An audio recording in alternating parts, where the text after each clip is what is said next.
It's interesting, right? Like, I mean, we're talking about like this opportunity that clearly exists in the lower end of the market. But the question to me is like, well, why isn't that just the space for, the marketplace concept to exist? I think almost every single person who tried to build any sort of technology in the small business landscape has thought of the Zillow for SMBs. Right. I mean, like you see this in real estate, right? Where it's like you got the Zillows and the Redfins of the world and like whatever, like just list my own business, list my own property. And you're talking about serving the long tail of the market. So like why OffDeal versus like, the Redfin of yeah, M&A, right? So there's a couple of things you said there. So first, let's look at a marketplace, right? So Zillow is not a marketplace per se, right? Zillow is a listings website where real estate brokers do deals, right? And the revenue model for Zillow is the listing fees, and they're now expanding into mortgage origination and other things. But really, they're in real estate advertising business. Why is that? It's because selling a house or buying a house is one of the most emotional transactions you'll ever make. It's extremely complex. It requires a lot of feelings are involved, right? And negotiations. And we haven't figured out a way to delegate that to software alone.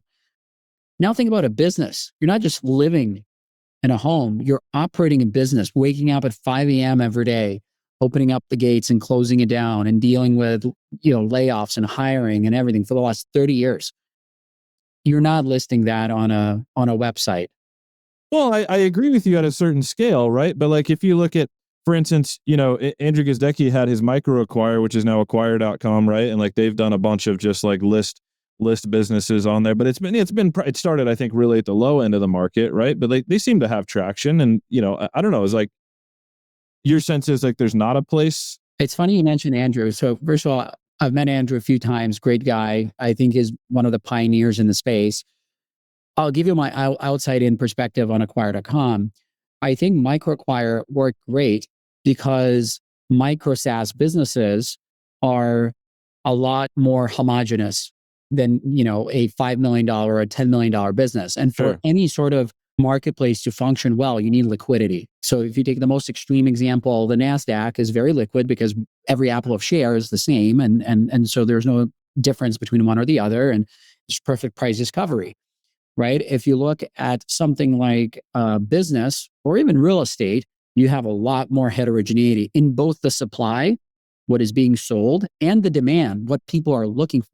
You have different revenue models, right? You have different customer concentrations. You have location as a huge limiting factor, right? Some businesses just cannot be operated remote, right? You have different business sizes. How owner dependent are they, right? So there's all these different vectors of differentiation. So if you look at 1,000 plumbing businesses, they're all sort of different. And that is an antithesis for liquidity.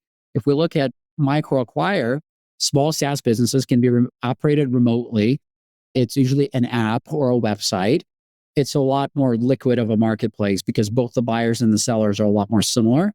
Now, he bought the acquire.com domain to expand away from micro deals into bigger deals. And if I'm not mistaken, what he had to do is he had to hire a lot of customer success people that are de facto in-house M&A advisors that guide owners through the process and can help them and figure out how to upload their financials or connect their QuickBooks or Stripe accounts and whatever else. So I think he built a fabulous business. And by the way, I think if there was a entrant into the regular non-software side of things, it would be Acquire because they built great brand. But the marketplace model is not what's going to get them there, is my prediction. In a lot of ways, I don't disagree with you, right? Which is like, at least in my experience, when you're working with business owners, right? Like, especially once you get above a certain size, and to your point, like you've got a lot of, different moving cogs in your business day in and day out, right? It's like, I don't have the ability or the bandwidth to be able to run a full process, in-house internally with my entire team. And in fact, it's a huge distraction from my business, right? And being able to do it. And like, what would I really like as a business owner is like, I'd like somebody that gives me the white glove sort of support that allows me to like get the best outcome for my business without me completely sacrificing the execution of my business and or the valuation on the outcome. My sense in general is like there's always going to be that place, even to the extent marketplaces exist and propagate through parts of the market. Like to me, there's always going to be this portion of it, which is like, if I've got a decent scale sort of business, or I'm a, decent quality enough business, like I'm going to need somebody that's going to be that specialist and the person that's going to help me kind of get to the outcome that I want. I agree with you there. I think, you've talked a lot about white glove service. I think you've missed another piece of it, which is, well, how are you going to find buyers? And if you are thinking of it as a pure marketplace model, your buyer universe is limited to the number of users that are looking for businesses for that specific type of business on your platform. And building any network is very hard, especially something as heterogeneous as SMB M&A. Now compare that to our approach. A big selling point for business owners for working with us is that we build software that allows us to identify every single potential buyer for their business, whether strategic or financial. And what we do is we reach out to those decision makers directly. They might not be actively looking for an acquisition. They might not know that your business is for sale. They might not be looking at, Axial or BizBuySell. But when an opportunity that is well curated presents themselves, they will take a look. And we're seeing that a lot with strategic buyers who are strategics. Others, SMBs that are, maybe 2-3 times larger than the target company. Growing organically is really hard, especially over the last 4 years. The economy has not been very forgiving. And when there is a great business in the exact same niche that you are comes for sale, people are going to take a serious look. Like you mentioned earlier, they don't have an M&A or a corp dev team, right? They're not actively perusing these marketplaces. They're never going to know that your business is up for sale and could be a good opportunity for them if you don't reach out to them. And that's what we do. And that's what's not possible with the marketplace. Doesn't that open up more of the kind of winner's dilemma piece of the equation, right? When you market and sell a business and it's presented to the potential strategic acquirers that are potentially competitive in some form or fashion. And now everybody that's in the market has kind of seen the book on that business. And then if you're the one that wins it, now all of your competitors know all the ins and outs of that business that you just acquired.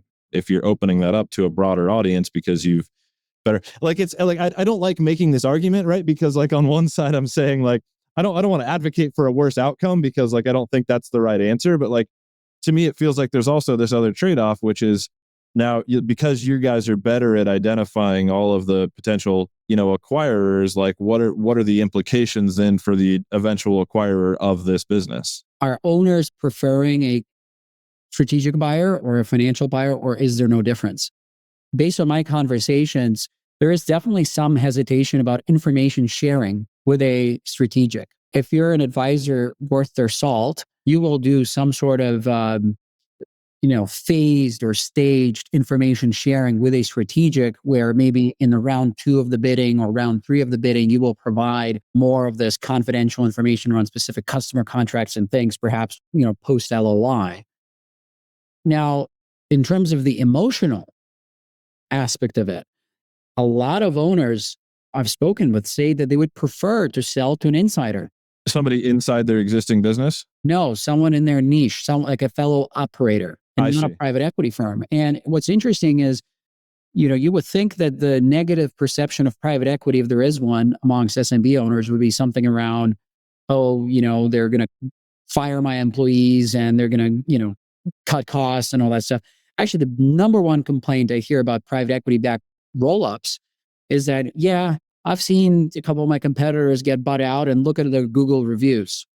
Look at their customer service that they provide now. It's gone to shit. So they're worried kind of about their legacy and like what the future of the business they've built, right? Yes. The customer service, the customer experience that they provide, because in their view, if a private equity firm comes in, they're so focused on efficiency and profits that the reputation of their business will take a hit. Now, I'm not going to lie to you. Like some people say, whoever pays me the highest number, right? For sure. Of course. Right. But for a lot of these owners, they're very intrigued by the idea of selling to someone who understands their industry. And they find it fascinating that we can locate and engage those people discreetly.